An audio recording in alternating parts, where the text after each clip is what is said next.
नमस्कार दोस्तों, राजू सर के नाम से इस यूट्यूब चैनल में आपका हार्दिक स्वागत है। एम्स एग्जाम एमसीक्यूज की कड़ी में हम अगला वीडियो ये लेके आए हैं।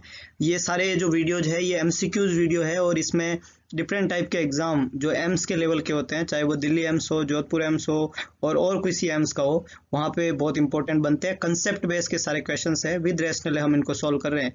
तो आप इन क्वेश्चन को ध्यान से सुनिए, ऑप्शन को समझिए और फिर आंसर देने का कोशिश कीजिए, और फिर नहीं आ रहा तो उसको समझने का कोशिश कीजिए।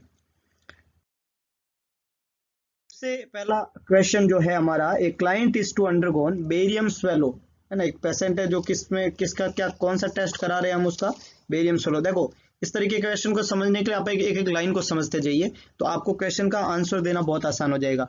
हम बेरियम स्वेलो टेस्ट मरीज के लिए कर रहे हैं। The nurse provide pre procedure instruction. किसी भी प्रोसीजर को किसी पेशेंट पे जब हम कैरीड आउट करते हैं या कोई सर्जरी करते हैं तो उससे पहले प्री प्रोसीजर या प्री सर्जरी इंस्ट्रक्शन देने होते हैं मरीज को। तो नर्स जो है वो ये काम यहाँ कर रही है। मरीज का बेरियम स्वेलो होना है और मरीज को प्री प्रोसीजर इंस्ट्रक्शन दिए जा रहे हैं। तो सवाल ये पूछ रहा है, the nurse should instruct the client to take which action in the pre procedure period.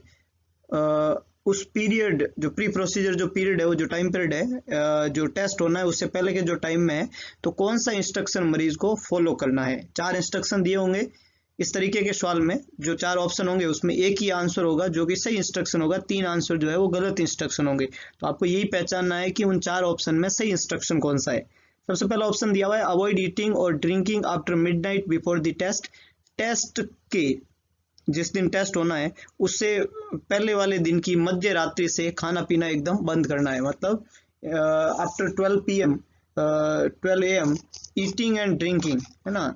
रात को 12 बजे के बाद में ना तो कुछ खाना है ना कुछ पीना है, एकदम एनपीओ रखना है। मिड नाइट एनपीओ होना चाहिए अगर आपको टेस्ट करना। तो पहला ऑप्शन ये कह रहा है। दूसरा, limit self to only 2 cigarette on the morning of the test. जिस दिन टेस्ट होना है उस दिन सिर्फ 2 ही सिगरेट पीनी है ना, 2 ही सिगरेट, इससे ज्यादा सिगरेट नहीं पीनी है। टेस्ट वाले दिन 2 ही सिगरेट पीनी है। अगला है, have a clear liquid breakfast only on the morning of the test. Test वाले दिन सुबह को क्लियर लिक्विड ब्रेकफास्ट ले सकते हैं, क्लियर लिक्विड ब्रेकफास्ट ले सकते हैं। अगला है, take all routine medication with a glass of water on the morning of the test. सारी रूटीन मेडिकेशन जो है वो 1 ग्लास पानी के साथ में जो है टेस्ट वाले दिन मरीज ले सकता है। ये 4 इंस्ट्रक्शन यहाँ दिए हुए। अब समझिएगा, सवाल कहना चाहता है कि सही इंस्ट्रक्शन कौन सा। तो 3 बातें आपको यहाँ गलत करनी पड़ेगी।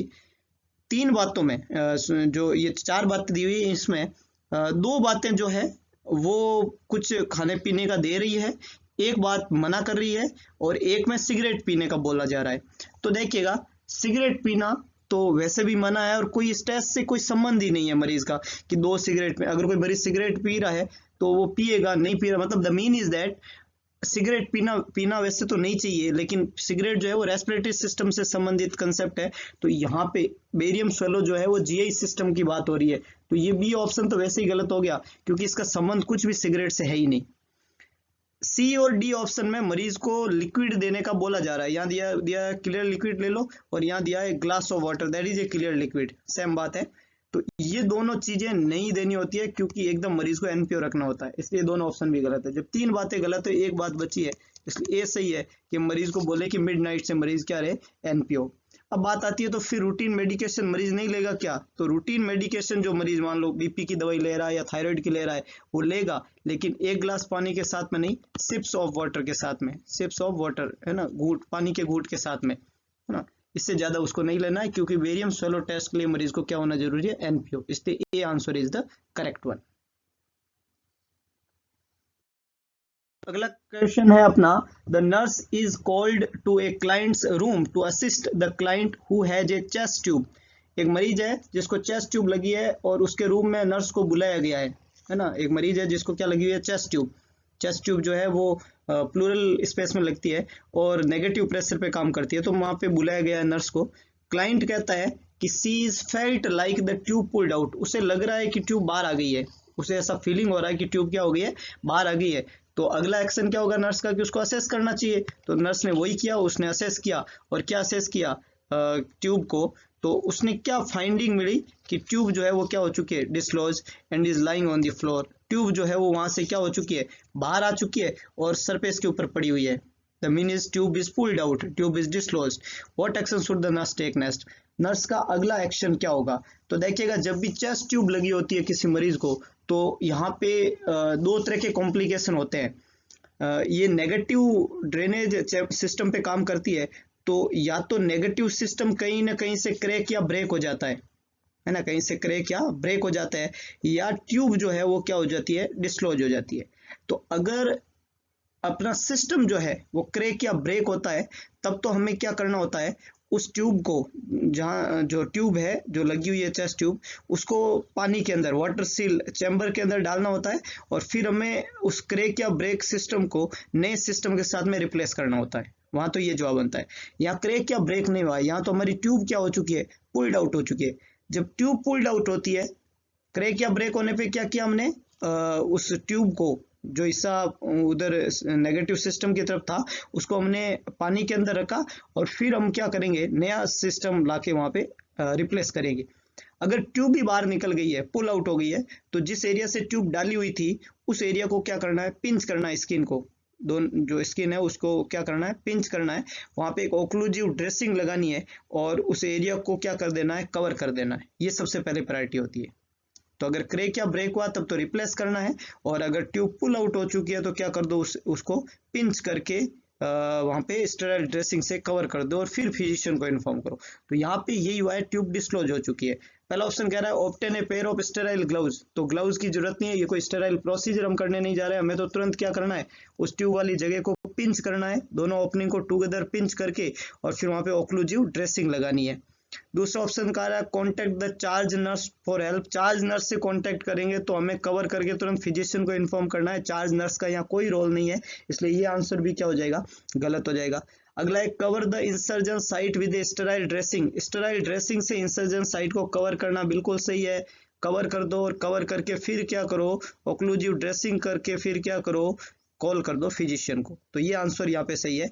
और submerge the dislocated tube in sterile water, ये हमने कब बोला, जब सिस्टम क्या हो जाए, क्रैक या ब्रेक। अगर ऑप्शन में आपको बोले सिस्टम कहीं से क्या हो चुका है, क्रैक या ब्रेक, उस कंडीशन के अंदर, जब ड्रेनिंग सिस्टम क्रैक या ब्रेक हो जाता है, उस कंडीशन के अंदर ट्यूब को इंसर्ट करना है स्टेराइल वाटर में और नया सिस्टम वहां पे रिप्लेस करना है। लेकिन ट्यूब पुल आउट होने पे आपको क्या करना होता है, स्टेराइल ड्रेसिंग वहां पे अप्लाई करना होता है। तो ये कंसेप्ट है इस तरह के क्वेश्चन का, चेस्ट ट्यूब ड्रेनेज सिस्टम से संबंधित ये क्वेश्चन है। अगले क्वेश्चन की हम बात करें, a client found to have tuberculosis, मरीज को क्या है, टीबी, बहुत इंपॉर्टेंट कंडीशन है, माइकोबैक्टीरियम ट्यूबरकुलाई पॉजिटिव ऑर्गेनिज्म है, इन्फेक्शियस डिजीज है, बैक्टीरियल इन्फेक्शन है, लंग्स को अफेक्ट करती है, ट्यूबरकुलोसिस बीमारी का नाम है। Schedule to go the radiology department, x-ray कराना है मरीज का, रेडियोलॉजी डिपार्टमेंट में भेज रहे हैं हम चेस्ट रेडियोग्राम के लिए, मतलब चेस्ट एक्सरे के लिए। ट्यूबरकुलोसिस का मरीज है, रेडियोलॉजी डिपार्टमेंट में भेज रहे हैं चेस्ट एक्सरे कराने के लिए। Nurse to take which action when preparing to transport the client, जब मरीज को ट्रांसपोर्ट कर रही है नर्स तो कौन सा एक्शन लेगी, क्या एक्शन लेगी, क्या एक्शन जरूरी है, क्या एक्शन नीडेड है यहाँ पे जब मरीज को ट्रांसपोर्ट करिए चेस्ट एक्सरे के लिए। पहला ऑप्शन है apply a mask to the client, मरीज को मास्क पहनाएगी। दूसरा ऑप्शन है apply a mask and gown to the client, मरीज को मास्क और गाउन दोनों ही पहनाएगी। तीसरा apply a mask gown and gloves to the client, मरीज को मास्क गाउन एंड ग्लव्स तीनों ही चीजें पहनाई जाएगी। और लास्ट वन है नोटिफाई करेंगे रेडियोलॉजी डिपार्टमेंट को so that the personnel can be sure to wear mask when the client arrive, radiology department को बताएंगे ताकि जब मरीज वहां पहुंचेगा तो वो जो पर्सोनेल है वो क्या करेंगे, वियर करेंगे मास्क को जब मरीज वहां पे पहुंच रहा है। ये चार ऑप्शन यहाँ पे दिए हुए हैं। तो देखिएगा इस तरीके के क्वेश्चन में ट्यूबरकुलोसिस जो है, टीबी जो है वो कैसी बीमारी है, टीबी एक इन्फेक्शियस डिजीज है। कैसी डिजीज है, इन्फेक्शियस। और इन्फेक्शियस डिजीज का पॉजिटिव ऑर्गेनिज्म कौन सा है, बैसिलस। कौन सा बैसिलस, माइकोबैक्टीरियम ट्यूबरकुलाई, है ना, माइकोबैक्टीरियम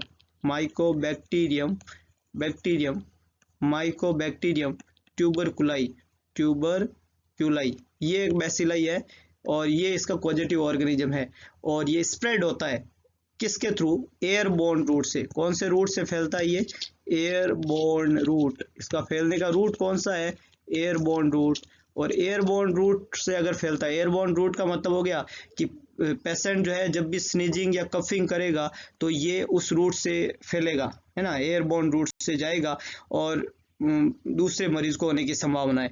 तो जिस मरीज को टीबी होती है उस मरीज को मास्क पहना के रखें। ये बहुत इंपॉर्टेंट कंसेप्ट है कि मरीज को मास्क पहनाने से ज़्यादा प्रोटेक्शन होता है एज कम्पेयर टू हमारे मास्क पहनने से। ये बहुत इंपॉर्टेंट एस्पेक्ट है। वैसे तो मास्क हेल्थ केयर प्रोवाइडर और पेशेंट दोनों को ही लगाना होता है, लेकिन पेशेंट को लगा दिया अगर आपने तो आपकी सुरक्षा ज्यादा होगी एज कंपेयर टू आपने लगा रखा और पेशेंट को नहीं लगाया। क्यों? क्योंकि आप स्प्रेड नहीं कर रहे हैं, स्प्रेड तो वो कर रहा है, तो आपने वहीं पे रोक दिया तो संभावनाएं मिनिमाइज हो जाती है। तो यहाँ पे जो ऑप्शन दिया हुआ है उसमें apply a mask to the client is, ये आंसर करेक्ट है। मरीज को मास्क लगा दो ना। यहाँ पे गाउन लिखा हुआ है, गाउन और ग्लव्स लिखा हुआ है, जिसका संबंध एयरबोर्न रूट से नहीं है। मतलब गाउन और ग्लव्स जो होते हैं ये कॉन्टैक्ट प्रिकॉशन में मदद करते हैं, लेकिन एयरबोर्न प्रिकॉशन या एयरबोर्न रूट से ट्रांसमिट होने वाले डिजीज में इसका ज़्यादा रोल नहीं है। वहाँ पे मास्क का रोल है। N95 मास्क और इस तरीके के मास्क जो हेल्थ केयर प्रोवाइडर है उनको ज़्यादातर N95 मास्क यूज़ करना चाहिए। पेशेंट को ट्रिपल लेयर मास्क जो है वो आप यूज़ करवा सकते हैं। आजकल मास्क बहुत ज़्यादा यूज़ में आ रहा है क्योंकि कोरोना का जो इन्फेक्शन है उसको भी रोकने का, वो भी जिस रूट से फैलता है वो उसका रूट भी जो है, ट्रांसमिशन का रूट जो है वो रेस्पिरेटरी पाथवे है, इसलिए मास्क यहाँ पे भी यूज़ किया जा रहा है सेम तो यहाँ पे मास्क अप्लाई करना जरूरी है। तो ये आंसर करेक्ट है, बाकी तीनों ऑप्शन जो है वहाँ पे गलत है। लास्ट ऑप्शन कह रहा है रेडियोलॉजी डिपार्टमेंट को नोटिफाई करेंगे ताकि वो मास्क पहन के रखे, तो सिर्फ उनका प्रोटेक्शन जरूरी नहीं है, बाकी लोगों का भी प्रोटेक्शन करना है। तो वहाँ इन्फॉर्म करने की बजाय मरीज को ही मास्क पहना दो, सब लोग बचे हुए रहेंगे। अगला क्वेश्चन है अपना, the nurse is preparing to administer atenolol to a client, the nurse should check which priority item before administrating the medication. एक मरीज को कौन सी दवाई लगानी है? एटेनोलोल मरीज को दी है, प्रिपेयर करें, एटेनोलोल दे रहे हैं, तो nurse should check which priority item before, दवाई देने से पहले क्या चीज चेक करेगी? तो एटेनोलोल जो है, एटेनोलोल ये दवाई जो है वो कौन से ग्रुप की मेडिकेशन है? Anti hypertensive. कौन सी दवाई है? Anti hypertensive. और एंटी हाइपरटेंसिव में बीटा ब्लॉकर बोलते हैं इनको। क्या बोलते हैं? Beta blocker. जिन दवाइयों के पीछे लोल वर्ड आता है, एटेनोलोल, प्रोप्रानोलोल, मेटोप्रोलोल, वो सारी दवाइयां किस ग्रुप की है? Beta blocker. और बीटा ब्लॉकर जब दवाई आप मरीज को दे रहे हो, ये कैसी दवाई है? एंटी हाइपरटेंसिव ड्रग है। और बीटा ब्लॉकर जब भी दवाई देते हैं तो मेडिसिन देने से पहले, जब बीपी की दवाई है तो बीपी और हार्ट रेट क्या चेक करना पड़ेगा आपको? वाइटल्स के अंदर, वाइटल्स में आपको मरीज की हार्ट रेट, क्योंकि ये दवाई जो है वो क्या करती है? हार्ट रेट को कम करती है। एटेनोलोल दवाई बीटा ब्लॉकर है। बीटा रिसेप्टर, दो तरह के बीटा रिसेप्टर होते हैं, बीटा 1 और बीटा 2। बीटा 1 रिसेप्टर जो होते हैं वो हार्ट में पाए जाते हैं, हार्ट एक होता है। लंग्स कितने होते हैं? 2। तो बीटा 2 रिसेप्टर किस में पाए जाते हैं? लंग्स में पाए जाते हैं बीटा 2 रिसेप्टर, और हार्ट में पाए जाते हैं बीटा 1 रिसेप्टर। बीटा 1 रिसेप्टर को ब्लॉक करती है, बीटा 2 रिसेप्टर को ब्लॉक करती है। तो ये बीटा रिसेप्टर दवाई है जो हार्ट रेट को कम करती है बीटा 1 रिसेप्टर को ब्लॉक करके, और ब्लड प्रेशर को इस तरीके से ये कम कर देती है। जब हार्ट रेट कम होगी तो डेफिनेटली कार्डियक आउटपुट कम होगा, तो ब्लड प्रेशर कम हो जाएगा। ये जो बीटा ब्लॉकर दवाई है ये अब हम दे रहे हैं तो ये दो चीजें चेक करनी है, ये प्रायोरिटी एक्शन है। यही सवाल ने पूछा कि क्या पहले चेक करेंगे। दूसरी इंपॉर्टेंट बात, बीटा ब्लॉकर दवाई जो होती है वो दो मरीजों को नहीं देते हैं, एक वो जिसको अस्थमा है और दूसरा वो मरीज जिसको डायबिटीज है, DM2। दोनों मरीजों में नहीं देते हैं। अस्थमा का मरीज जो होता है उसको इस दवाई नहीं देने का रीजन है, अस्थमा जो कंडीशन है वो ब्रोंकोस्पाज्म की है। बीटा ब्लॉकर बीटा 2 रिसेप्टर को ब्लॉक करेगा, और बीटा 2 रिसेप्टर अगर ब्लॉक हो जाएंगे तो ब्रोंकोस्पाज्म होगा, तो अस्थमा प्रेसिपिटेट हो जाएगा। तो अगर किसी मरीज को अस्थमा की हिस्ट्री है तो उसको बीटा ब्लॉकर नहीं दिया जा सकता। अच्छा, बीटा ब्लॉकर हार्ट रेट को कम करते हैं, और अगर कोई डायबिटीज का मरीज है और उसको हाइपोग्लाइसीमिया होता है, हाइपोग्लाइसीमिया का मतलब होता है ग्लूकोज का कम हो जाना, तो उसके सिम्टम होते हैं पाल्पिटेशन और टेकिकार्डिया। तो अगर किसी डायबिटीज के मरीज को हाइपोग्लाइसीमिया हुआ तो उसको पाल्पिटेशन और टेकिकार्डिया होएगा, और हमें पता चल जाएगा उसको हाइपोग्लाइसीमिया हुआ है। और अगर उसको बीटा ब्लॉकर आप दे देंगे तो उसको हाइपोग्लाइसीमिया के सिम्टम जो है, हाइपोग्लाइसीमिया के जो सिम्टम है पाल्पिटेशन और टेकिकार्डिया, वो सिम्टम्स क्या हो जाएंगे? हाइड हो जाएंगे, छुप जाएंगे, वो सिम्टम पता ही नहीं चलेंगे, और पेशेंट की हाइपोग्लाइसीमिया से डेथ हो जाती है। तो डायबिटीज के मरीज में तो हाइपोग्लाइसीमिया के सिम्टम को छुपाने का काम करती है बीटा ब्लॉकर। अस्थमा के मरीज के अंदर क्या करती है, ये ब्रोंकोस्पाज्म कराती है, ब्रोंकोस्पाज्म, इसलिए अस्थमा प्रोसिपिटेट हो जाता है। इसलिए इन दो तरीके के मरीजों में बीटा ब्लॉकर नहीं देते हैं। बीटा ब्लॉकर को देने से पहले हमेशा हार्ट रेट और बीपी वहां पे हमें क्या करना पड़ेगा, चेक करना पड़ेगा। ऑप्शन है ब्लड ग्लूकोज लेवल, इसको चेक करने का जरूरी नहीं है। टेम्परेचर को चेक करने की जरूरत यहाँ पे नहीं है। ब्लड प्रेशर जरूर चेक करना होता है, पोटेशियम लेवल को चेक करने की जरूरत नहीं है। तो सही आंसर क्या जाएगा, ब्लड प्रेशर। बाकी तीन ऑप्शन क्या रहेंगे, गलत। Blood pressure and heart rate, hypotension और ब्रेडिकार्डिया करती है बीटा ब्लॉकर, एटेनोलोल मेडिकेशन। अगले क्वेश्चन की हम बात करें तो ये एक इमेज है, आपको इस इमेज को पहचानना है। और इमेज को देखने से लगता है कि ये कोई वुंड है और वुंड के ऊपर किसी तरीके का जो है ड्रेसिंग किया हुआ है। तो इस तरह की वुंड के ऊपर ड्रेसिंग को हम बोलते हैं negative pressure wound therapy, NPWT। इसको हम क्या बोलते हैं, negative pressure wound therapy, negative pressure wound therapy. Negative pressure wound therapy या इसी का दूसरा नाम है वैक्यूम असिस्टेंट क्लोजर, VAC। इसको क्या बोलते हैं हम, VAC, vacuum assistant closure, vacuum assisted closure, VAC। और नेगेटिव प्रेशर वुंड थेरेपी, ये जो नेगेटिव प्रेशर वुंड थेरेपी है एक थेराप्यूटिक टेक्निक होती है जो यूज की जाती है, सक्शन पंप ट्यूबिंग की तरह ये काम करती है। और ये जो भी वुंड है उस साइड से रिमूव करती है एक्सुडेट्स को। और अगर वुंड की साइड से एक्सुडेट रिमूव हो जाएंगे तो वुंड की हीलिंग जो है वो क्या होगी, प्रमोट होगी, बढ़िया होगी, अच्छी होगी। और किसी भी तरह के एक्यूट या क्रोनिक वुंड जो होते हैं, ज्यादातर क्रोनिक वुंड, और इसके अलावा बर्न के मरीज में सेकेंड डिग्री और थर्ड डिग्री के जो बर्न होते हैं, उन मरीजों के वुंड के अंदर सक्शन की तरह काम करके एक्सुडेट को हटा के हीलिंग को प्रमोट करने में इस तरह की ड्रेसिंग मदद करती है। इसको बोलते हैं नेगेटिव प्रेशर वुंड थेरेपी या वैक्यूम असिस्टेंट क्लोजर।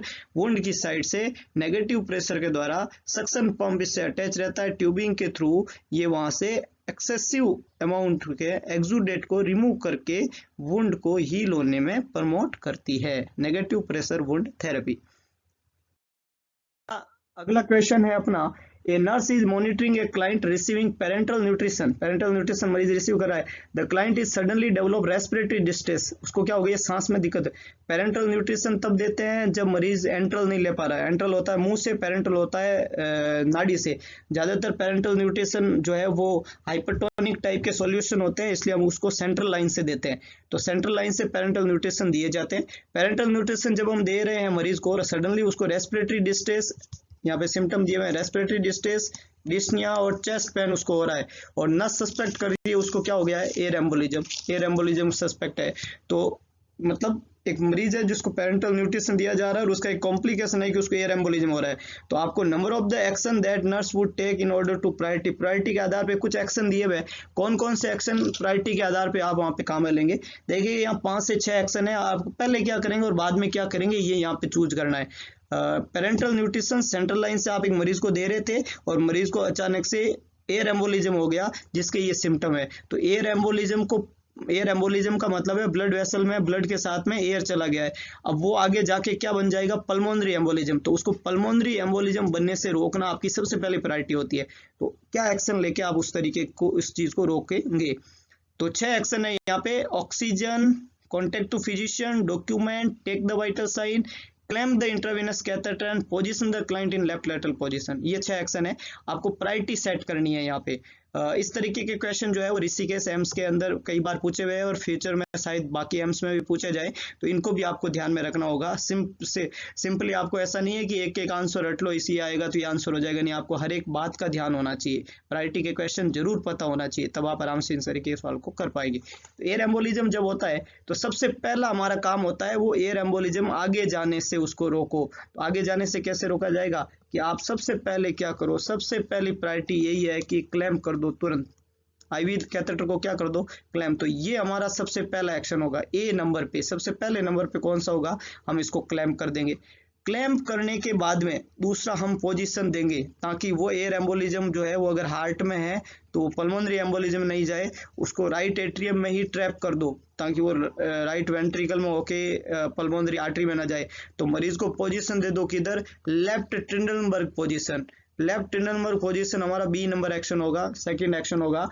ये एक्शन करने से क्या होगा, वो जो पल्मोनरी एम्बोलिज्म है उसको हम क्या कर देंगे, ट्रैप कर देंगे। ट्रैप मतलब पकड़ लेंगे इन द राइट एट्रियम।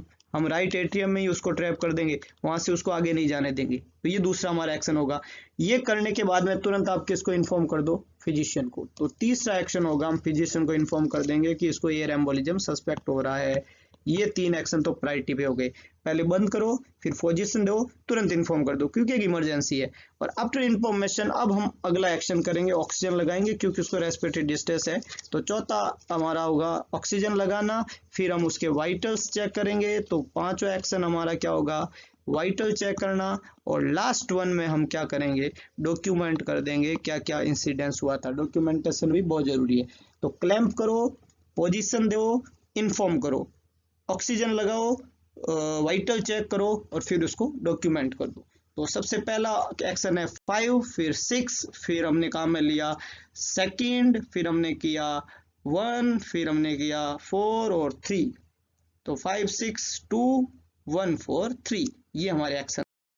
अगला तो एयर एम्बोलिज्म ये सस्पेक्टेड था और इसके अंदर हमने लिखा है पहले हम क्लेम करेंगे कैथेटर को to prevent further introduction of air and the air embolism from travelling through the heart to the pulmonary system, आगे बढ़ने से उसको रोकना है हमें।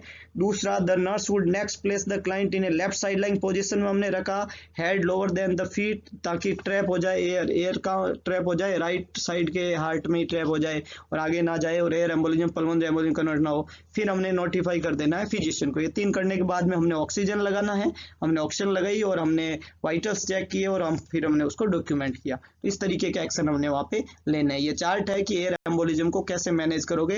पहले क्लैंप करना, फिर पोजीशन देना, नंबर पोजीशन लेफ्ट साइड में, और उसके बाद में फिजिशियन को नोटिफाई, फिर ऑक्सीजन लगाना, फिर क्लोजली मॉनिटर करना वाइटल्स को और फिर डॉक्यूमेंट कर देना इंसिडेंट्स को। अगले क्वेश्चन की हम बात करें तो इमेज बेस्ड क्वेश्चन है और व्हाट इट इज, ये क्या है। तो ये इमेज जो है देखने से आपको क्या लगती है, अगर आप पहचान पाए तो अच्छा, नहीं पहचान पाए तो मैं आपको बता देता हूं कि इस वो हम बोलते हैं टॉमी सिरिंज। क्या बोलते हैं, टॉमी सिरिंज। टॉमी सिरिंज क्या होती है, टॉमी सिरिंज एक, ये आप देख सकते हो क्या होती है, तो यही टॉमी सिरिंज है। तो टॉमी सिरिंज होती है एक स्पेशल डिजाइन सिरिंज होती है जो कि काम में ली जाती है TURP प्रोसीजर और ब्लडर इरिगेशन के अंदर। टॉमी सिरिंज जो है वो काम में ली जाती है TURP यूरोलॉजी का एक प्रोसीजर है, transurethral resection of prostate. TURP transurethral resection of prostate, TURP procedure बोलते हैं इसको। एंड ब्लडर इरिगेशन एक स्पेशल टाइप की सिरिंज है जो कि काम में ली जाती है TURP that is transurethral resection of prostate, इस ऑपरेशन के अंदर और ब्लडर को इरिगेट करने के अंदर यूज की जाती है। टोमे सिरिंज इसको नाम दिया जाता है, स्पेशल टाइप की डिजाइन ये सिरिंज होती है। ये सिरिंज जो होती है जो TURP की जाती है, इसके अलावा भी यूरोलॉजी के कुछ प्रोसीजर होते हैं लाइक सिस्टोस्कोप और रेक्टोस्कोप वगैरह काम में लिए जाते हैं। तो उनके साथ में ये सिरिंज जो है वो कंपेटिबल होती है, आराम से आगे से ये अटैच हो जाती है और इरिगेट करने में मदद करती है। टोमे सिरिंज इसको नाम देते हैं, इरिगेशन सिरिंज होती है। अगले क्वेश्चन की हम बात करें, client is admitted with the bleeding injury. कोई मरीज है जिसको कोई इंजरी हुई है और सीवियर ब्लीडिंग हो रही है और क्लाइंट जो है वो एक्सप्रेस कर रहा फियर दैट एड्स में develop as a result of blood transfusion. मरीज इमरजेंसी डिपार्टमेंट में है, उसको कोई ट्रॉमा हुआ है और उसे खूब सारा ब्लीडिंग हो गया है और उसको ब्लड चढ़ाने की जरूरत है, लेकिन मरीज को फियर है क्या कि अगर ब्लड लगाएंगे तो उसको क्या हो जाएगा, एड्स हो जाएगा, है ना, ब्लड ट्रांसफ्यूजन से एड्स हो जाएगा। तो नर्स क्या एक्सप्लेन करेगी अब उसको, है ना, कैसे एक्सप्लेन करेगी। मरीज कह रहा है कि मेरे को ब्लड लगाएंगे तो क्या हो जाएगा, एड्स, क्योंकि उसको ऐसा किसी ने पहले कह रखा है कि एड्स जो होता है वो ब्लड चढ़ाने से होता है। तो आप अब मरीज को कैसे जो है एक्सप्लेन करोगे सब बातें। पहला ऑप्शन दिया हुआ है blood is treated with radiation to kill the virus, blood को रेडिएशन से ट्रीट किया जाता है वायरस को मारने के लिए।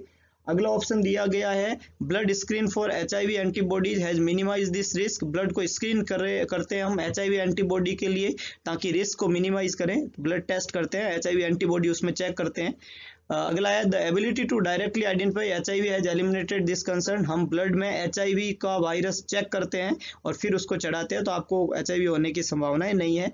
और अगला है consideration should be given to donating own blood for transfusion. वो खुद का ब्लड जो है वो दे सकते हैं ट्रांसफ्यूजन के लिए, अगर उनको इतना ही फियर है तो। ये 4 ऑप्शन है। तो आप इनमें से अच्छा एक्सप्लेनेशन क्या, एक आप कह रहे हैं कि रेडिएशन से किल कर देते वायरस को, एक आप कह रहे हैं कि हम HIV एंटीबॉडी के लिए ब्लड को स्क्रीन करते हैं, एक कहते हैं हम HIV वायरस के लिए ब्लड को स्क्रीन करते हैं, और एक बोला जा रहा है कि आप खुद का ब्लड डोनेट कर सकते हो ट्रांसफ्यूजन के लिए, इससे आपको HIV नहीं होगा क्योंकि आपको HIV नहीं है। तो देखिएगा अभी तक कोई ऐसा मेथड नहीं है कि जो है डायरेक्टली वायरस को, ब्लड के अंदर अगर वायरस है तो वायरस को किल कर दे, ऐसा कोई मेथड नहीं है। ये पहला आपका एक्सप्लेनेशन तो बिल्कुल खोटा है, क्योंकि ऐसा कोई मेथड नहीं है, कोई रेडिएशन मेथड नहीं है जो वायरस को क्या कर दे, किल, जो ब्लड के अंदर पाया जाता है। तो ये तो हम नहीं कर सकते। दूसरा ऑप्शन जो दिया हुआ है HIV एंटीबॉडी के लिए टेस्ट करते हैं, और एक दिया हुआ है HIV वायरस के लिए टेस्ट करते हैं। तो आप जो है वो स्क्रीनिंग टेस्ट जो होता है वो आइडेंटिफाई कर सकता है एंटीबॉडी को, लेकिन वायरस को आइडेंटिफाई नहीं करता है। तो वायरस का आइडेंटिफिकेशन, HIV का वायरस का आइडेंटिफिकेशन नहीं होता है। हम कहते हैं ना HIV टेस्ट कराए तो बेसिकली HIV एंटीबॉडी चेक करते हैं, और अगर एंटीबॉडी प्रेजेंट है तो HIV का वायरस अंदर है, और एंटीबॉडी नहीं है तो वायरस अंदर नहीं है। तो एंटीबॉडी चेक करते हैं, वायरस चेक नहीं करते हैं। तो ये तो गलत हो गया, सी ऑप्शन। और एक, अब ये दोनों ऑप्शन काफी अच्छे हैं। एक बोला जा रहा है एंटीबॉडी के लिए चेक करते हैं, बिल्कुल चेक करते हैं, ब्लड देने से पहले हम HIV एंटीबॉडी चेक कर लेते हैं, और वो नेगेटिव है तो वो ब्लड चढ़ा देते हैं, और पॉजिटिव है तो हम वो ब्लड नहीं चढ़ाते हैं, है ना। तो ये भी सही है, और कंसीडर्ड करते हैं खुद का डोनेट। अब इन दोनों में सबसे सेफ तो ये है कि खुद का ही ब्लड लेके जो है ट्रांसफ्यूज करें, ये अच्छी बात होती है। लेकिन ये प्रोसीजर तब काम में लेते हैं, ऑटो ट्रांसफ्यूजन इसको कहते हैं, और ये ऑटो ट्रांसफ्यूजन हमेशा इलेक्टिव प्रोसीजर होता है। इलेक्टिव प्रोसीजर होता है, ट्रोमा के मरीज में ये किसी काम का नहीं होता। ये हमारा मरीज ट्रोमा का है, तो ट्रोमा के मरीज के अंदर ऑटो ट्रांसफ्यूजन का कंसेप्ट सही नहीं है। ये कंसेप्ट जो बी ऑप्शन है कि HIV टेस्ट करके चढ़ा दो, वो नेगेटिव है, तो ये ज्यादा अच्छा है एट प्रेजेंट सिचुएशन। हालांकि अगर इलेक्टिव प्रोसीजर है और ट्रांसफ्यूजन हमें, तो ऑटो ट्रांसफ्यूजन हम काम में लेते हैं, क्योंकि वो ज्यादा सेफ है। क्योंकि अगर किसी मरीज की HIV एंटीबॉडी आप किसी दूसरे मरीज का ब्लड लेके चेक कर रहे हो, और मरीज अगर विंडो पीरियड में है तो टेस्ट नेगेटिव आएगा और बाद में उसको HIV हो सकता है। तो इसमें रिस्क है, लेकिन इसमें नहीं है। लेकिन एट प्रेजेंट सिचुएशन जब मरीज ट्रोमा का है, तो हमारे सामने यही ऑप्शन ज्यादा बेटर है। तो यहाँ पे बी आंसर करेक्ट रहेगा, blood screening for HIV antibody has minimize this risk. अगले क्वेश्चन की हम बात करें, ये एक इमेज बेस्ड क्वेश्चन है, और ये इमेज क्या है, ये यहाँ पे सवाल ने पूछा है। तो ये जो इमेज आपको यहाँ पे दिख रही है रेस्पिरेटरी से संबंधित है, और इस मीटर को बोला जाता है पीक फ्लो मीटर। इसको क्या बोला जाता है? Peak flow meter. Peak flow meter. इसमें इस पीक फ्लो मीटर को, मीटर का मतलब होता है मेजर करना, और किसका मेजर करते हैं हम? मेजरमेंट करते हैं लंग्स के अंदर एक्सपेल एयर का, कि आपका लंग्स जो है कितनी हवा बाहर निकाल पा रहा है। तो पीक फ्लो मीटर से पीक एक्सपिरेटरी जो एयर होती है उसको हम मेजर करते हैं, और उसकी रीडिंग चेक करते हैं। रेस्पिरेटरी डिजीज लाइक COPD और अस्थमा के मरीजों के अंदर पीक फ्लो मीटर की मदद से हम जो है पता कर सकते हैं कि कितना लंग्स जो है इफेक्टिवली एयर को एक्सपेल आउट कर पा रहा है, कितनी एयर ट्रैप हो रही है, और मरीज को ब्रोंको डायलेटर लगाने के बाद में कितना फायदा हो रहा है, ये रिवर्सिबिलिटी है या नहीं है। इस सब चीजों को पता करने के लिए मीटर काम में लिया जाता है। मीटर का नाम है पीक फ्लो मीटर। तो ये कुछ क्वेश्चन थे, कुछ कंसेप्चुअल क्वेश्चन थे, कुछ इमेज बेस्ड के क्वेश्चन थे। तो इस तरीके के मिक्स टाइप के क्वेश्चन हम रेगुलर डेली बेसिस पे करेंगे, तो एम्स के एग्जाम से पहले हम बहुत सारे क्वेश्चन को कर पाएंगे, और जिससे एम्स के एग्जाम को क्रैक करने में हमें बहुत ज्यादा फायदा होने की संभावनाएं है। अगला जो वीडियो है उसमें हम और कुछ क्वेश्चन डिस्कस करेंगे। आज के लिए इतना ही। Class is dismissed.